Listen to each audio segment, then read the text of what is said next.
ಮುಖ್ಯಮಂತ್ರಿ ಸಿದ್ದರಾಮಯ್ಯ ಅವರು ಪೆಟ್ರೋಲ್ ವಿಚಾರವಾಗಿ ರಾಜಕಾರಣವನ್ನು ಮಾಡ್ತಾ ಇದ್ದಾರೆ. ಇಡೀ ಪ್ರಪಂಚಕ್ಕೆ ಗೊತ್ತಿರೋವಂಥದ್ದು ಯುದ್ಧ ನಡೀತಾ ಇದೆ. ಇಡೀ ಪ್ರಪಂಚದ ಸುಮಾರು 60ಕ್ಕೂ ಹೆಚ್ಚು ದೇಶಗಳು ಪೆಟ್ರೋಲನ್ನು ದಿನದಲ್ಲಿ 2 ದಿನ 3 ದಿನ ಮಾತ್ರ ಯೂಸ್ ಮಾಡಬೇಕು ಅಂತೇಳಿ ಸುಮಾರು 60ಕ್ಕೂ ಹೆಚ್ಚು ರಾಷ್ಟ್ರಗಳು ಈಗಾಗಲೇ ಆದೇಶವನ್ನು ಹೊರಡಿಸಿದ್ದಾರೆ. ಇದು ಜಗಜ್ಜಾಹೀರಾತ. ಆದರೆ ಮೋದಿಯವರು ಆ ರೀತಿ ರಿಸ್ಟ್ರಿಕ್ಷನನ್ನು ಯಾವುದೂ ಹಾಕಿಲ್ಲ. ಆದರೆ ಇದರಲ್ಲಿ ರಾಜಕಾರಣ ಮಾಡುವಂಥ ಕುತಂತ್ರವನ್ನು ರಾಜ್ಯದ ಮುಖ್ಯಮಂತ್ರಿ ಸಿದ್ದರಾಮಯ್ಯನವರು ಮಾಡ್ತಾ ಇದ್ದಾರೆ. ಇವರಿಗೆ ನಾಚಿಕೆ ಆಗಬೇಕು. ಪೆಟ್ರೋಲ್ ದರ ಎಲ್ಲ ರಾಜ್ಯದಲ್ಲೂ ಒಂದೇ ಇರಬೇಕಲ್ಲ ಇವರಿಗೆ. ಕರ್ನಾಟಕದಲ್ಲಿ 107 ರೂಪಾಯಿ 70 ಪೈಸೆ ಇದೆ. ಕರ್ನಾಟಕದಲ್ಲಿ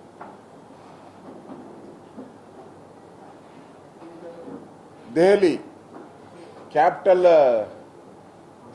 ಸಿಟಿ, ದೇಶದ ಕ್ಯಾಪಿಟಲ್ ಅದು, ಅಲ್ಲಿ 99.50 ಪೈಸೆ ಇದೆ.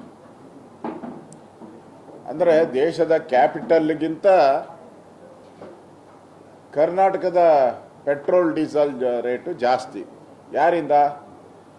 ಈ ಕಾಂಗ್ರೆಸ್ ಸರ್ಕಾರದಿಂದ. ಗುಜರಾತಲ್ಲಿ 99 ರೂಪಾಯಿ 10 ಪೈಸೆ ಇದೆ. ಉತ್ತರ ಪ್ರದೇಶದಲ್ಲಿ 99 ರೂಪಾಯಿ 50 ಪೈಸೆ ಇದೆ. ಹರಿಯಾಣದಲ್ಲಿ 99 ರೂಪಾಯಿ 70 ಪೈಸೆ ಇದೆ. ಬೇರೆ ರಾಜ್ಯಗಳಲ್ಲಿ ಸಿದ್ದರಾಮಯ್ಯನಿಗೆ ಜ್ಞಾನ ಇದ್ದಿದ್ರೆ, ನಾನು ಅದೇನೋ ಪಂಡಿತ ಅಂತಾರಲ್ಲ, ಆರ್ಥಿಕ ತಜ್ಞ ಅಂತ, ಜ್ಞಾನ ಇದ್ದಿದ್ರೆ ವ್ಯಾಟ್ ಜಾಸ್ತಿ ಮಾಡಿರೋದು ಸಿದ್ದರಾಮಯ್ಯನ ಸರ್ಕಾರನೇ. ಈ ವ್ಯಾಟನ್ನು ಕಡಿಮೆ ಮಾಡಿದ್ರೆ ಈಗ ಆಟೋಮೆಟಿಕಲ್ಲಿ ಬೇರೆ ರಾಜ್ಯದಲ್ಲಿ, ದೆಹಲಿಯಲ್ಲಿ ಎಷ್ಟಿದೆ ಅಷ್ಟಕ್ಕೆ ಬಂದ್ಬಿಡುತ್ತೆ ನ್ಯಾಚುರಲಿ. ವ್ಯಾಟ್ ಕಡಿಮೆ ಮಾಡಿದ್ರೆ. ವ್ಯಾಟ್ ಕಡಿಮೆ ಮಾಡೋದು ಯಾರ ಕೈಯಲ್ಲಿರೋದು? ರಾಜ್ಯ ಸರ್ಕಾರದ ಕೈಯಲ್ಲಿರೋದು. ಅದನ್ನು ಕಡಿಮೆ ಮಾಡದೆ ಕೇಂದ್ರ ಸರ್ಕಾರದ ಮೇಲೆ ಗೂಬೆ ಕೂರಿಸುವಂಥ ಕೆಲಸವನ್ನು ಮಾಡ್ತಾ ಇದ್ದಾರೆ. ಈ ಬೆಲೆ ಏರಿಕೆಯಿಂದ ಕೇಂದ್ರ ಸರ್ಕಾರಕ್ಕೆ ಯಾವುದೇ ಆದಾಯ ಬರಲ್ಲ. ಬರ್ತಾ ಇರೋದು ರಾಜ್ಯ ಸರ್ಕಾರಕ್ಕೆ ಸುಮಾರು ವರ್ಷಕ್ಕೆ 6,000 ಕೋಟಿ ಅಧಿಕವಾಗಿ ಬರ್ತೈತೆ. ಈಗ ಅಧಿಕವಾಗಿ ಈ ಬಂದಂಥ ಹಣವನ್ನು ಗ್ಯಾರಂಟಿಗೆ ಯೂಸ್ ಮಾಡಬೇಕು ಅನ್ನೋ ಕುತಂತ್ರ ಮಾಡಿ, ಆ ಕುತಂತ್ರದಿಂದ ಅವರು ಸೈಲೆಂಟ್ ಆಗಿದ್ದಾರೆ. ವ್ಯಾಟ್ ಕಡಿಮೆ ಮಾಡೋಕ್ಕೆ ಇವ್ರಿಗೆ ತಾಕತ್ತಿಲ್ವಾ? ಕಡಿಮೆ ಮಾಡಿದ್ರೆ ಇವ್ರಿಗೆ ಪ್ರಾಬ್ಲಮ್ ಏನು? ಜನಗಳಿಗೆ ಸಹಾಯ ಮಾಡಬೇಕು ಅಂತ ಹೇಳಿದ್ರೆ ಕಡಿಮೆ ಮಾಡಿ. ಕೇಂದ್ರ ಸರ್ಕಾರನ ಯಾಕೆ ಟೀಕೆ ಮಾಡ್ತೀರಾ? ಪ್ರತಿ ಲೀಟರ್ ಮೇಲೆ 1 ರೂಪಾಯಿ 15 ಪೈಸೆಗಿಂತ ಹೆಚ್ಚಾಗಿ ಈ ಏರಿಕೆಯಿಂದ ಅವ್ರಿಗೆ ಬರ್ತಾ ಇದೆ. ಆದರೆ ಕೇಂದ್ರ ಸರ್ಕಾರಕ್ಕೆ ಇದರಿಂದ 1 ನಯ ಪೈಸನೂ ಬರಲ್ಲ ಟ್ಯಾಕ್ಸ್. ಅದರಿಂದ ಏನು ಸಿದ್ದರಾಮಯ್ಯನವರು, ಸುರ್ಜೇವಾಲಾ ಎಲ್ಲ ಬಂದು ಇಲ್ಲಿ ಏನು ಕಡಿದು ಬಾರ್ಲಾಗ್ತೀನಿ, ಕಟ್ಟೆ ಹಾಕ್ತೀನಿ ಅಂತ ಬಂದಿದ್ದಾರಲ್ಲ, ಎಲ್ಲ ಸುಳ್ಳು. ಇವರು ವ್ಯಾಟ್ ಜಾಸ್ತಿ ಮಾಡಿರೋದು ಇವರು. ಆದರೆ ಕೇಂದ್ರ ಸರ್ಕಾರದ ಮೇಲೆ ಗೂಬೆ ಕೂರಿಸ್ತಾರೆ. ಜನಗಳಿಗೆ ಅದನ್ನು ಹೇಳೋದೇ ಇಲ್ಲ, ಅದನ್ನು ಮುಚ್ಚಿಡ್ತಾರೆ. ಈ ಏರಿಕೆಯಿಂದ ರಾಜ್ಯ ಸರ್ಕಾರಕ್ಕೆ ನಾನು ಅವ್ರಿಗೆ ಸವಾಲಾಗ್ತೀನಿ. ಕಾಂಗ್ರೆಸ್ ಪಾರ್ಟಿಗೆ ಮತ್ತು ಸಿದ್ದರಾಮಯ್ಯನವ್ರಿಗೆ ನನ್ನ ಸವಾಲು, ಈ ಏರಿಕೆಯಿಂದ ನಿಮ್ಗೆ ಎಷ್ಟು ಹಣ ಬರುತ್ತೆ ಹೇಳಿ. ಬರ್ತಾ ಇದೆ ಅಂತ ಬರ್ತೈತೆ ಹೇಳಿ, ಇಲ್ಲ ಅಂದರೆ ಇಲ್ಲ ಅಂತ ಹೇಳಿ, ಧೈರ್ಯವಾಗಿ ಹೇಳಿ ಜನಗಳ ಮುಂದೆ. ನಮಗೆ ಈ ಏರಿಕೆಯಿಂದ ರಾಜ್ಯ ಸರ್ಕಾರಕ್ಕೆ ಟ್ಯಾಕ್ಸ್ ಬರಲ್ಲ, ವ್ಯಾಟ್ ಬರಲ್ಲ, ಏರಿಕೆ ಅನ್ಯಾಯ ಅಂತ ನೀವು ಹೇಳಿ. ಅವಾಗ ಅದನ್ನು ಬಿಟ್ಟು ಡೆಲ್ಲಿ ಅಂತ ರಾಜ್ಯದಲ್ಲೂ ಕೂಡ ಕಡಿಮೆ ಇದೆ. ಆದ್ದರಿಂದ ಇವರು ಏನು ಹೋರಾಟ ಮಾಡ್ತೀನಿ ಅಂತ ಹೊರಟಿದ್ದಾರೆ, ಏನೋ 30ನೇ ತಾರೀಕು ದೊಡ್ಡ ಹೋರಾಟ, ಅದು ಬೋಗಸ್ ಹೋರಾಟ. ಬೋಗಸ್ ಹೋರಾಟ, ಜನರಿಗೆ ವಂಚನೆ ಮಾಡುವಂಥ ಹೋರಾಟ. ಜನರಿಗೆ ಟೋಪಿ ಹಾಕುವಂಥ ಹೋರಾಟ. ಅದರಿಂದ ಮೋದಿಯವರು ಹಿಂದಿನ ವಿಡಿಯೋವನ್ನು ಬಿಡುಗಡೆ ಮಾಡಿದ್ದಾರೆ. ಅವರು ಗುಜರಾತ್ ಮುಖ್ಯಮಂತ್ರಿ ಆಗಿದ್ದಾಗ ಹೇಗೆ ಕೇಂದ್ರ ಸರ್ಕಾರ ಬೆಲೆ ಏರಿಕೆ ಮಾಡ್ತಾ ಇದೆ ಅನ್ನೋ ಆಕ್ರೋಶ ವ್ಯಕ್ತಪಡಿಸಿದ್ರು. ಆ ವಿಡಿಯೋನು ಸುದ್ದಿಯವರು ಬಿಡುಗಡೆ ಮಾಡಿದ್ದಾರೆ. ಮಾಡಲಿ. ಇವತ್ತು ಪೆಟ್ರೋಲ್ ಬೆಲೆ ಏರಿಕೆಯಿಂದ ಯಾರಿಗೆ ಉಪಯೋಗ ಅನ್ನೋದು ಪ್ರಶ್ನೆ ಅಷ್ಟೇ. ರಾಜ್ಯ ಸರ್ಕಾರಕ್ಕೆ, ಕೇಂದ್ರ ಸರ್ಕಾರಕ್ಕೆ ಉಪಯೋಗ ಏನಾಗ್ತಾ ಇದೆ? ಟ್ಯಾಕ್ಸ್ ನಾನು ಹೇಳಿದ್ನಲ್ಲ 6,000 ಕೋಟಿ ಬರ್ತಾ ಇದೆ ಅಂತ. ಇಲ್ಲ ಅಂತ ಹೇಳಿ.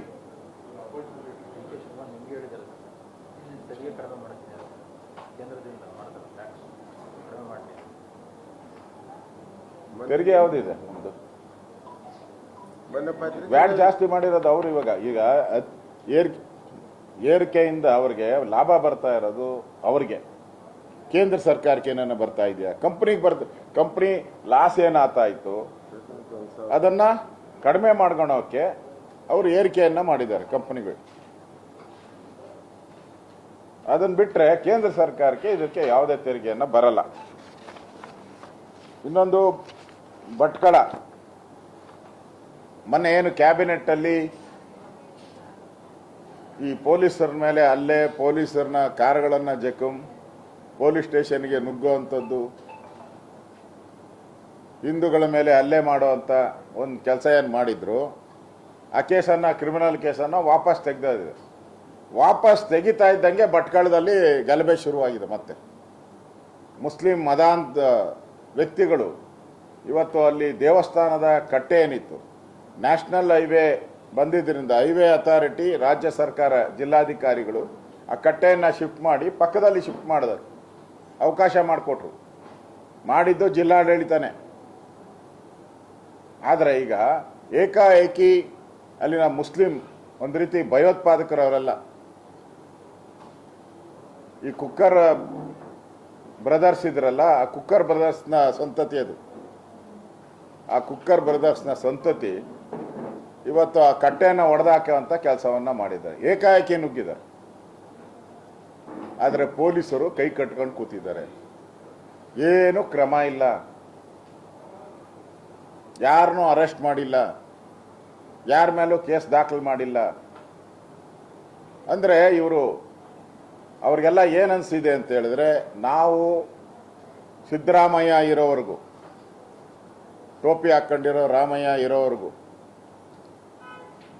ನಾವೇನೇ ಮಾಡಿದ್ರು ನಮ್ಮ ಕೇಸೆಲ್ಲ ವಾಪಸ್ ತೆಗಿತಾರೆ. ಆ ಒಂದು ಭ್ರಮೆಯಲ್ಲಿ ಬಂದ್ಬಿಟ್ಟಿದ್ದಾರೆ ಇವರೆಲ್ಲರೂ ಕೂಡ.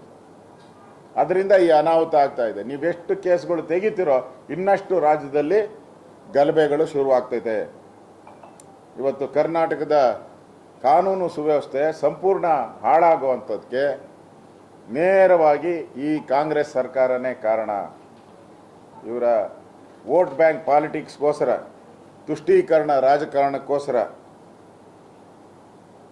ಈ ಗಲಭೆಗಳಾಗ್ತಾ ಇದೆ. ಪೊಲೀಸರ ಮೇಲೆ ಹಲ್ಲೆ ಮಾಡಿದ್ದಾರೆ, ಅವ್ರನ್ನ ತಳ್ಳಾಡಿದ್ದಾರೆ. ಆದರೂ ಇದುವರೆಗೂ ಏನು ಕ್ರಮ ಇಲ್ಲ ಅಂತ ಹೇಳಿದ್ರೆ ಇದು ಕಾಂಗ್ರೆಸ್ ಸರ್ಕಾರ ತುಷ್ಟೀಕರಣದ ರಾಜಕಾರಣವನ್ನು ಮಾಡ್ತಾ ಇದ್ದಾರೆ. ಇದನ್ನು ಹಗುರವಾಗಿ ತೆಗೆದುಕೊಳ್ಳದೆ ತಕ್ಷಣ ನಾನು ಆಗ್ರಹ ಮಾಡ್ತಾ ಇದ್ದೀನಿ, ತಕ್ಷಣ ನಿಷ್ಪಕ್ಷಪಾತವಂತ ತನಿಖೆ ಆಗಬೇಕು. ಪೊಲೀಸರ ಮೇಲೆ ಕೈ ಮಾಡದಂಥ ಮತಾಂಧರನ್ನ ಕೂಡಲೇ ಗೂಂಡಾ ಆಕ್ಟಲ್ಲಿ ಅವ್ರನ್ನ ಬಂಧಿಸಬೇಕು. ಗೂಂಡಾ ಆಕ್ಟಲ್ಲಿ ಬಂಧಿಸಬೇಕು.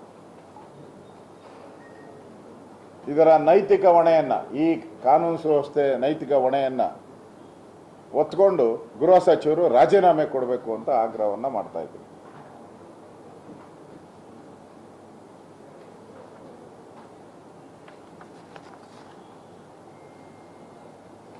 ಜನ ಕೇಳ್ತಾ ಇದ್ದಾರೆ, ಒಂದ್ಸಲ, 2 ಸಲ, 3 ಸಲ, 4 ಸಲ ಪೆಟ್ರೋಲ್ ಡೀಸೆಲ್ ರೇಟ್ ಜಾಸ್ತಿ ಮಾಡಿ ಜನರ ಮೇಲೆ ಹೊರೆ ಆಗ್ತಾ ಇದ್ದಾರೆ. ಅಂದರೆ ಇನ್ನು ಎಷ್ಟು ಹೆಚ್ಚಳ ಮಾಡ್ತಾ ಇದ್ದಾರೆ ಅಂತ ಪದೇ ಪದೇ ಈ ಥರ ಹೆಚ್ಚಳ ಮಾಡಿ ಬೇರೆ ಬೇರೆ ಹೊರೆ ಕೂಡ ಜನಗಳ ಮೇಲೆ ಬರುವಂಗೆ ಆಗ್ತಾ ಇದೆ. ಕೇಂದ್ರ ಸರ್ಕಾರ ಮೇಲೂ ಸಾರ್ವಜನಿಕರ ಆಕ್ರೋಶ ವ್ಯಕ್ತಪಡಿಸ್ತಾ ಇದ್ದಾರೆ. ಅಲ್ಲ, ಯುದ್ಧದ ಸಂದರ್ಭ ಬಂದಾಗ ಎಲ್ಲ ಅವತ್ತು ಕಾಂಗ್ರೆಸ್ ಇದ್ದಾಗೂ ಕೂಡ ಏರಿಕೆ ಮಾಡಿದ್ದಾರೆ. ಇದು ಯುದ್ಧ ನಡೀತಾ ಇರೋ, ಇಡೀ ಪ್ರಪಂಚದಲ್ಲಿ ಯುದ್ಧ ನಡೀತಾ ಇದೆ. ಸುಮಾರು 10-15ಕ್ಕೂ ರಾಷ್ಟ್ರಗಳು ಯುದ್ಧದಲ್ಲಿ ಪಾಲ್ಗೊಳ್ತಾ ಇದ್ದಾರೆ. ಇನ್ನೂ ಯುದ್ಧ ಸಮಾಪ್ತಿಯಾಗಿಲ್ಲ. ಯುದ್ಧ ಕಾಲದಲ್ಲೂ ಹಿಂಗೆ ಇರಬೇಕು, ಸಾಮಾನ್ಯವಾಗೂ ಹಿಂಗೆ ಇರಬೇಕು ಅಂತ ಹೇಳಿದ್ರೆ ಅದು ಸಾಧ್ಯನೇ ಇಲ್ಲ. ಆ ಕಾಮನ್ ಸೆನ್ಸ್ ಕಾಂಗ್ರೆಸ್ ಪಾರ್ಟಿಯವರಿಗೆ ಇಲ್ಲ. ಕಾಂಗ್ರೆಸ್ ಪಾರ್ಟಿ ಒಂದು ರೀತಿ ಜಿರಳೆ ಪಾರ್ಟಿ ಔಟಿದೆ, cockroach party. Congress party cockroach party. ಇವತ್ತು ಕೇಂದ್ರದ ಸುಪ್ರೀಂ ಕೋರ್ಟಿನ ನ್ಯಾಯಾಧೀಶರು ಈ ಕಾಕ್ರೋಚ್ ಬಗ್ಗೆ ಮಾತಾಡಿದಕ್ಕೋಸ್ಕರ ಬೇರೆ ದೇಶದಲ್ಲಿಟ್ಕೊಂಡು ಇವತ್ತು ಕಾಕ್ರೋಚ್ ಜನತಾ ಪಾರ್ಟಿ ಅಂತ ಮಾಡಿ ಅದಕ್ಕೆ ಪ್ರಾಯೋಜಿತರಾರು ರಾಹುಲ್ ಗಾಂಧಿ, ಕೇಜ್ರಿವಾಲ್, ಯಾವ ದೇಶ ವಿರೋಧಿ ಸಂಘಟನೆಗಳಿದೆ ಇದಕ್ಕೆ ಫಂಡಿಂಗ್ ಮಾಡ್ತಾ ಇದ್ದಾರಲ್ಲ, ಅವ್ರ ಜೊತೆ ಶಾಮೀಲಾಗಿರೋದು ಸ್ಪಷ್ಟವಾಗ್ತೈತೆ. ಜನಸಾಮಾನ್ಯರಲ್ಲಿ ಸರ್ ದೇಶ ಒಂದು ವಿಭಜನೆ ಮಾಡುವಂಥ ಪ್ರಯತ್ನಗಳನ್ನು ಮಾಡ್ತಾ ಇರುವಂಥ ಪಾಕಿಸ್ತಾನ, ಅದಕ್ಕೆ ಬೆಂಬಲವಾಗಿ ಇವೆಲ್ಲ ನಡೀತಾ ಇರುವಂಥದ್ದು. ಪಾಕಿಸ್ತಾನದ ಕೈವಾಡನೂ ಇದೆ, ದೇಶ ವಿರೋಧಿ ಚಟುವಟಿಕೆಗಳ ಕೈವಾಡನೂ ಇದೆ. ಇದೊಂಥರ ಟೂಲ್ ಕಿಟ್, ದೇಶ ದ್ರೋಹದ ಟೂಲ್ ಕಿಟ್ ಇವರೆಲ್ಲ.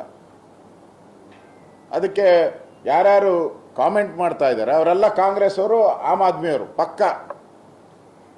ಇನ್ನು ಹೆಚ್ಚಿನ ಸಂಖ್ಯೆಯ ಮುಸಲ್ಮಾನರು, ಅದು ಪಾಕಿಸ್ತಾನ ಇರ್ಬೋದು, ಬಾಂಗ್ಲಾದೇಶ ಇರ್ಬೋದು, ಇಂಡಿಯಾದ ಕೆಲವರು ಇದ್ದಾರೆ. ನಾನು ರಾಜ್ಯದ ಜನತೆಗೆ ವಿನಂತಿ ಮಾಡ್ತೀನಿ, ಈ ಥರ ಟೂಲ್ ಕಿಟ್ ಯಾರು ಮಾಡ್ತಾ ಇದ್ದಾರೋ ಇದು ದೇಶ ವಿರೋಧಿ ಚಟುವಟಿಕೆಯನ್ನೇ ಮಾಡುವಂಥ ಟೂಲ್ ಕಿಟ್ ಇದು. ಇದರಲ್ಲಿ ಭಾಗಿಯಾಗಬಾರ್ದು ಅನ್ನೋ ವಿನಂತಿನೂ ಕೂಡ ನಾನು ಮಾಡ್ತಾ ಇದ್ದೀನಿ. ಸರ್, ಮೋದಿ ಅವರು ಪ್ರಧಾನಿ ಆದ್ಮೇಲೆ ಇಡೀ ದೇಶದಲ್ಲಿ ತೆರಿಗೆ ರೂಪದಲ್ಲಿ 43 ಲಕ್ಷ ಕೋಟಿ ಲೂಟಿ ಆಗಿದೆ. ಇದನ್ನ ಪ್ರಶ್ನೆ ಮಾಡಲು ಅಶೋಕ್ ಪ್ರಶ್ನೆ ಮಾಡ್ತಾರೆ. ಕಾಂಗ್ರೆಸ್ ಏನು ಲೂಟಿ ಮಾಡಿದ್ದಾರೆ ಫಸ್ಟ್ ಅದನ್ನ ಹೇಳಿ. ಈಗ ಕೇಂದ್ರ ಸರ್ಕಾರ ಇಷ್ಟು ಮಾಡಿದೆ ಅಂತಾರೆ, ರಾಜ್ಯ ಸರ್ಕಾರ ಏನು ಮಾಡಿದೆ ಹೇಳಿ. ನಾವು ಇಷ್ಟು ಮಾಡಿದಿರಿ, ಕೇಂದ್ರ ಸರ್ಕಾರ ಇದು ಮಾಡಿದೆ ಅಂತ ಚಾಲಿ ಮಾಡಲಿ, ನಾವು ಒಪ್ಕೊತೀನಿ. ತುಪ್ಪದ ಬೆಲೆ ಕಡಿಮೆ ಮಾಡಿದ್ರು ಕೇಂದ್ರ ಸರ್ಕಾರ, ನೀವು ರೈಸ್ ಮಾಡಿದ್ರಲ್ಲ, ಯಾವ ಕಾರಣಕ್ಕೆ ಮಾಡಿದ್ರಿ ನೀವು ಹೇಳ್ಬೇಕು ಜನಕ್ಕೆ. ಕೇಂದ್ರ ಸರ್ಕಾರ ಸಾಲ ಮಾಡಿದೆ ಅನ್ನೋದ್ರ ಬಗ್ಗೆನೂ ಸಿದ್ದರಾಮಯ್ಯ ಹೇಳ್ತಾರೆ.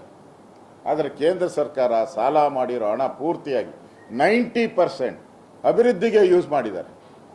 ನಾನು ಸಿದ್ದರಾಮಯ್ಯನವ್ರನ್ನ ಲೆಕ್ಕ ಕೇಳ್ತೀನಿ, 1,20,000 ಕೋಟಿ ಸಾಲ ಮಾಡಿದಿರಲ್ಲ, ಎಷ್ಟು ಅಭಿವೃದ್ಧಿ ಕೊಟ್ಟಿದ್ದೀರ ಹೇಳಿ. ಅಭಿವೃದ್ಧಿಗೆ ಎಷ್ಟು ಹಣ ಬಿಡುಗಡೆ ಮಾಡಿದ್ದೀರಾ ಕೇಳಿ. ಕೇಂದ್ರ ಸರ್ಕಾರ ಹೊಸ ರೈಲ್ವೆ ಯೋಜನೆಗಳನ್ನು ಮಾಡ್ತಾ ಇದ್ದಾರೆ, ಏರ್ಪೋರ್ಟ್ಗಳನ್ನು ಮಾಡ್ತಾ ಇದ್ದಾರೆ, ನ್ಯಾಷನಲ್ ಹೈವೇಸ್ ಮಾಡ್ತಾ ಇದ್ದಾರೆ, ಪೋರ್ಟ್ಗಳು ಮಾಡ್ತಾ ಇದ್ದಾರೆ. ಇವತ್ತು ದೇಶ ಮೊದಲ ಬಾರಿಗೆ ರಕ್ಷಣಾ ಸಾಮಗ್ರಿಗಳನ್ನು ಅತಿ ಹೆಚ್ಚು ಬೇರೆ ದೇಶಗಳಿಗೆ ರಫ್ತು ಮಾಡುವಂಥ ಶಕ್ತಿ ಬಂದಿದೆ. ಹಿಂದೆ ಎಲ್ಲ ಬೇರೆ ದೇಶದಿಂದ ನಾವು ತಗೊತಾ ಇದ್ರಿ. ಅದು ಯಾರಿಂದ? ಮೋದಿಯವರ ಸರ್ಕಾರದಿಂದ. ಮೋದಿಯವರು ಡೆವಲಪ್ಮೆಂಟ್ಗೋಸ್ಕರ ಹಣ, ಸಾಲ ಹಣ ಇರ್ಬೋದು, ಯೂಸ್ ಮಾಡ್ತಾ ಇದ್ದಾರೆ. ಅದೇ ರೀತಿ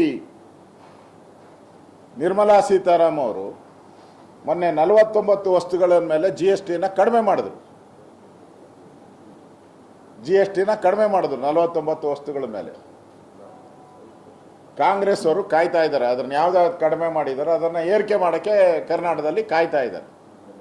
ಇನ್ನು ನೋಡಿ ಸಿದ್ದರಾಮಯ್ಯನವರು, ಇನ್ನು ಅವ್ರದ್ದು ಇನ್ನೂ ತೀರ್ಮಾನ ಆಗಿಲ್ಲ, ಯಾರು CM ಅಂತ ತೀರ್ಮಾನ ಆಗಿಲ್ಲ.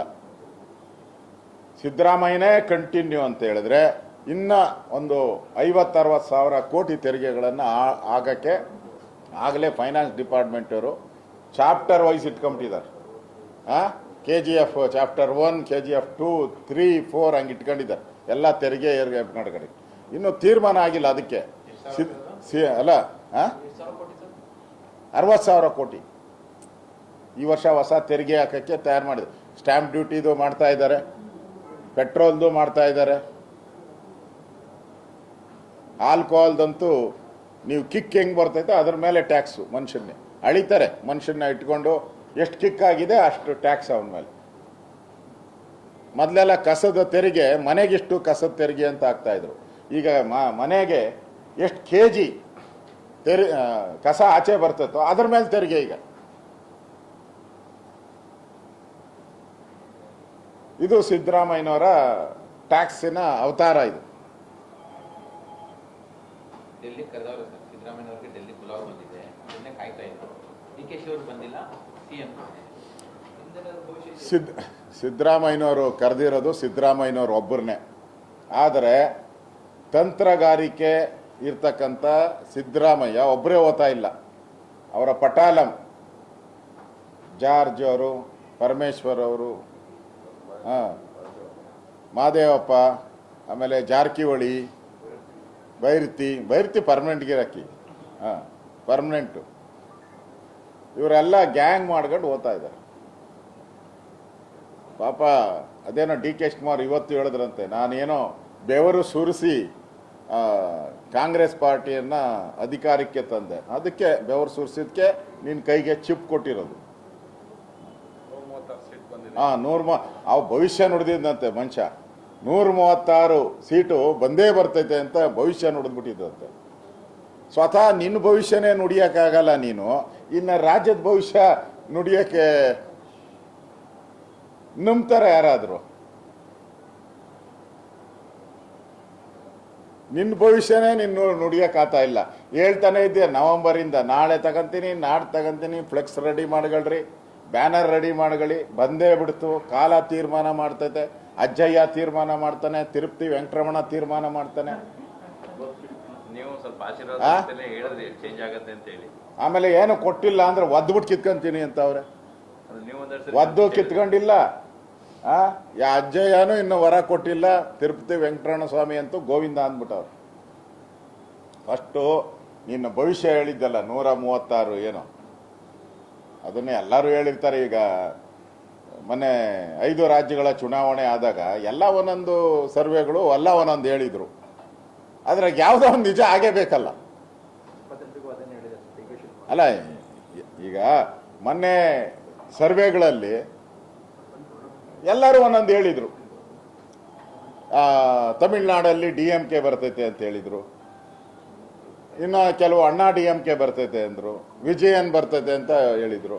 ಯಾವುದೋ ಒಂದು ಸತ್ಯ ಆಗೇ ಬೇಕಲ್ಲ. ಹಂಗೆ ಡಿ ಕೆ ಶಿವಕುಮಾರ್ ಹೇಳಿರೋದು 136 ಅದೇ ಲೆಕ್ಕದಲ್ಲಿ. ಅದು ಫಸ್ಟು ನಿನ್ನ ಭವಿಷ್ಯ ನೀನೇ ಹೇಳೋಕ್ಕಾಗಲ್ಲ, ಇನ್ನು ಬೇರೆಯವ್ರ ಭವಿಷ್ಯ ಯಾಕೆ ಹೇಳಕ್ಕೆ ಹೋಗ್ತೀರಾ? ಫಸ್ಟ್ ನಿನ್ನ ಭವಿಷ್ಯನ ನೋಡ್ಕೋ ಅಂತ ಸಲಹೆ ಕೊಡ್ತಾ ಇದ್ದೀನಿ. 28ಕ್ಕೇನೋ ಭವಿಷ್ಯ ನುಡಿತಾರಂತೆ. ಫಸ್ಟು ನಾನು ಅವ್ರಿಗೆ ಹೇಳೋದು ನಿನ್ನ ಭವಿಷ್ಯ ನೋಡ್ಗಳಪ್ಪ. 28ಕ್ಕೆ ಏನು ಭವಿಷ್ಯ ಅಂತ ನೋಡಕ್ಕೆ ಹೋಗ್ಬೇಡ. ನೀನು ಕಾಂಗ್ರೆಸ್ ಪಾರ್ಟಿಗೆ ಇರ್ತೀಯೋ ಅಥವಾ ಬೇರೆ ಪಾರ್ಟಿಗೆ ಹೋಗ್ತಿರೋ ನೋಡು. ಅಧಿಕಾರ ಸಿಕ್ಕಿಲ್ಲ ಅಂದರೆ ಕಾಂಗ್ರೆಸ್ಸಲ್ಲೇ ಇರ್ತೀಯ, ಬೇರೆ ಪಾರ್ಟಿಗೆ ಹೋಗ್ತೀಯ, ಅದನ್ನ ಚೆಕ್ ಮಾಡಬೇಕು. ನಿಮ್ಮ ಪಾರ್ಟಿಗೆ ಬರ್ಬೇಕು ಸರ್. ಒಂದೇ ಪಾರ್ಟಿನ ಕರ್ನಾಟಕದಲ್ಲಿ ಇರೋದು? ಬೇಕಾದಷ್ಟು ಒಂದು 20 ಪಾರ್ಟಿಗಳವೆ ಕರ್ನಾಟಕದಲ್ಲಿ. ಏನೇನು ಎಲ್ಲ ಬೇಕಾದಷ್ಟವೆ. ತೃಣಮೂಲನೂ ಇದೆ ಇಲ್ಲಿ. ಉತ್ತರ ಪ್ರದೇಶದ್ದು ಇದೆಯಲ್ಲ, ಮಲಯಾಮ್ ಸಿಂಗ್ ಯಾದವ್ದು ಪಾರ್ಟಿ ಇದೆ ಇಲ್ಲಿ. ಈಗ ಬೇರೆ ಕಾಕ್ರೋಚ್ ಪಾರ್ಟಿ ಬೇರೆ ಬಂದೈತಲ್ಲ, ಆ ಕಾಕ್ರೋಚ್ ಪಾರ್ಟಿಗೂ ಸೇರ್ಬೋದು. ನೀವೇನು ಭವಿಷ್ಯ ಹೇಳ್ತೀರಿ ಸರ್? ಲಾಸ್ಟ್ ಒಂದೆರಡು ಟೈಮ್ ಹೇಳಿದ್ರಿ, ಭವಿಷ್ಯ ಹೇಳಿದ್ರಿ CM ಚೇಂಜ್ ಬಗ್ಗೆ. ಮುಖ್ಯಮಂತ್ರಿ ಏನು ಖಾಲಿ ಮಾಡೋ ಥರ ಏನು ಕಾಣಿಸಲ್ಲ.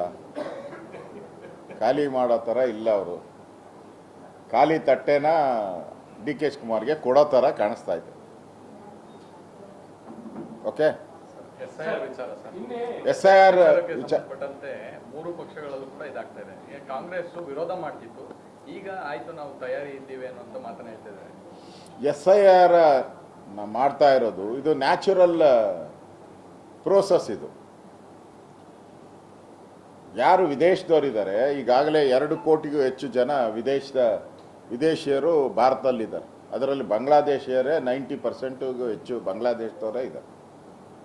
ಈಗಾಗಲೇ ವೆಸ್ಟ್ ಬೆಂಗಾಲಲ್ಲಿ ಕ್ಯಾಂಪ್ಗಳು ತೆಗಿತಾ ಇದ್ದಾರೆ.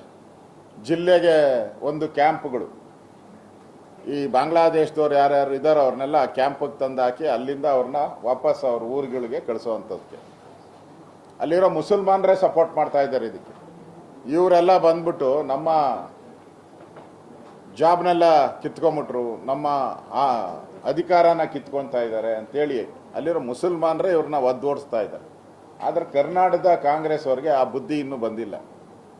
ಅದು SIR ಇದೆ, ಅದು ರಿಯಲ್ ವೋಟರ್ಸ್ ಮಾಡೋ ಅಂಥ ಒಂದು ಪ್ರಕ್ರಿಯೆ. ಕೆಲವರೆಲ್ಲ ಗೊತ್ತಿದೆ, ರಾಮನಗರದಲ್ಲೂ ಓಟಿದೆ, ನಮ್ಮ ಪದ್ಮನಾಭ ನಗರದಲ್ಲೂ ಓಟಿದೆ, ಕನಕಪುರದಲ್ಲೂ ಓಟಿದೆ, ನಮ್ಮ ಪದ್ಮನಾಭ ನಗರದಲ್ಲೂ ಓಟಿದೆ ಅವ್ರದ್ದು. ಹಾಗೆ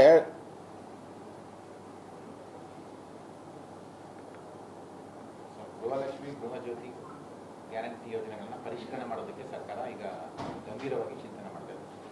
ಅರ್ಹತೆ ಮೀರಿದವರು ಲಾಭ ತಗೊಳ್ತಾ ಇದ್ದಾರೆ, ಸತ್ತವರು ಫ್ಯಾಮಿಲಿಗೆ ಲಾಭ ಹೋಗ್ತದೆ. ಗೃಹಜ್ಯೋತಿ, ಗೃಹಲಕ್ಷ್ಮಿ ಯೋಜನೆಗಳನ್ನ ಪರಿಷ್ಕರಣೆ ಮಾಡೋದಕ್ಕೆ ಮುಂದಾಗ್ತಾ ಇದೆ. ನೋಡಿ, ಅದು ನಾಟಕ ಅಷ್ಟೇ.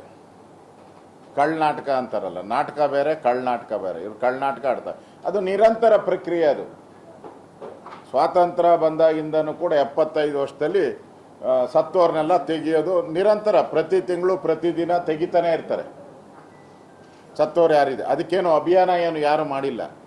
ಇವರು ಸರ್ಕಾರ ಪಾಪರಾಗಿ ಸರಿಯಾಗಿ ರೇಷನ್ ಕೊಡೋಕ್ಕೆ ಯೋಗ್ಯತೆ ಇಲ್ಲದೆ, ಗ್ಯಾರಂಟಿಗಳು ಕೊಡೋಕ್ಕೆ ಹಣ ಇಲ್ಲದೆ ಒಂದಲ್ಲ ಒಂದು ಸಬೂಬುಗಳನ್ನು ಹುಡುಕ್ತಾ ಇದ್ದಾರೆ. ಗ್ಯಾರಂಟಿ ಕಡಿಮೆ ಮಾಡಬೇಕು ಅಂತ ಡೈರೆಕ್ಷನ್ಸ್ ಎಲ್ಲ ಅಧಿಕಾರಿಗಳಿಗೂ ಡೈರೆಕ್ಷನ್ ಕೊಟ್ಟಿದ್ದಾರೆ. ಗ್ಯಾರಂಟಿ ಸ್ಕೀಮನ್ನು ಕಡಿಮೆ ಮಾಡಬೇಕು ಅನ್ನೋ ಒಂದು ಡೈರೆಕ್ಷನ್ ಹೋಗಿದೆ. ಅದಕ್ಕೋಸ್ಕರ ಈ ಸಬೂಬನ್ನೇ ಹೇಳ್ತಾ ಇದ್ದಾರೆ. ಅದಕ್ಕೇನಕ್ಕೆ ಅಭಿಯಾನ ಬೇಕು? ಡೆತ್ ಸರ್ಟಿಫಿಕೇಟ್ ಆಗಿರೋರಿಗೆ ಇಮಿಡಿಯೇಟಾಗಿ ನಾವು ಕಂಪ್ಯೂಟರ್ ಯುಗದಲ್ಲಿದ್ದೀರಿ. ನಾವು ಡೆತ್ ಸರ್ಟಿಫಿಕೇಟ್ ಇಶ್ಯೂ ಆದ ತಕ್ಷಣ ಇಲ್ಲಿ ಡಿಲೀಟ್ ಆಗುವಂಥ ವ್ಯವಸ್ಥೆ ಕಂದಾಯ ಇಲಾಖೆಯಲ್ಲಿ ಇದೆ.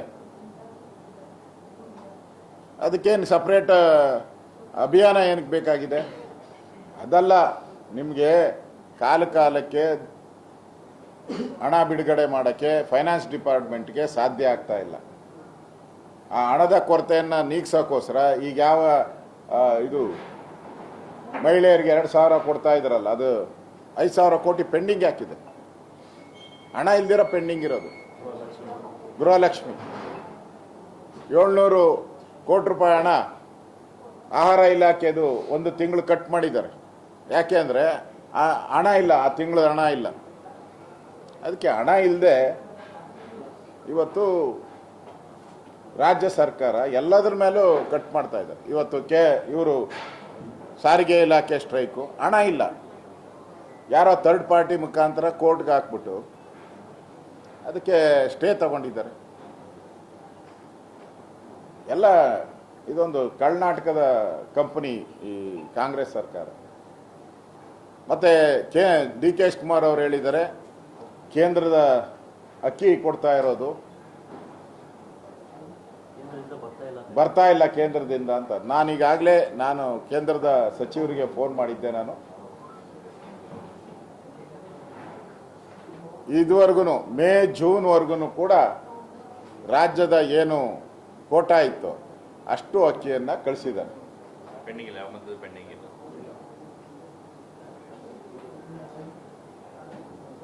ಆದರೆ ರಾಜ್ಯ ಸರ್ಕಾರ ಇಂಡೆಂಟ್ ಕಳಿಸಿದ್ದಾರೆ. KGಗೆ 23 ರೂಪಾಯಿ ಅಂತ ಕೊಡ್ತಾ ಇರೋದು. KGಗೆ 23ರಂತೆ ಹಣ ಕೊಡ್ತಾ ಇರೋದು. 4 ಲಕ್ಷ ಮೆಟ್ರಿಕ್ ಟನ್ ಇಂಡೆಂಟ್ ಸಲ್ಲಿಸಲಾಗಿದೆ. ಇದುವರೆಗೂ ಪೇಮೆಂಟ್ ಕೊಟ್ಟಿಲ್ಲ. ಫೈನಾನ್ಸ್ ಡಿಪಾರ್ಟ್ಮೆಂಟ್ ಅವರು ದುಡ್ಡು ರಿಲೀಸ್ ಮಾಡಿಲ್ಲ. 4 ಲಕ್ಷ ಮೆಟ್ರಿಕ್ ಟನ್ಗೆ KGಗೆ 23 ರೂಪಾಯಿ. ರಾಜ್ಯದಿಂದ ಕೇಂದ್ರ ಕೊಡಬೇಕು. ಹೌದು, ಕೇಂದ್ರದವರು ರೈತರಿಗೆ ಕೊಡ್ತಾರೆ ಹಣನ. ಹೆಚ್ಚಿನ ಹಣ ಕೊಟ್ಟು ಪರ್ಚೇಸ್ ಮಾಡ್ತಾರೆ ಕೇಂದ್ರ ಸರ್ಕಾರ. ಕಡಿಮೆ ಇದರಲ್ಲಿ ಇವ್ರು ಕೊಡೋದು. ಅದರಿಂದ ಫೈನಾನ್ಸ್ ಡಿಪಾರ್ಟ್ಮೆಂಟ್ ದಿವಾಳಿ ಆಗಿರೋದಕ್ಕೆ ಇದಕ್ಕಿಂತ ಸ್ಪಷ್ಟ ನಿದರ್ಶನ ಏನೂ ಇಲ್ಲ.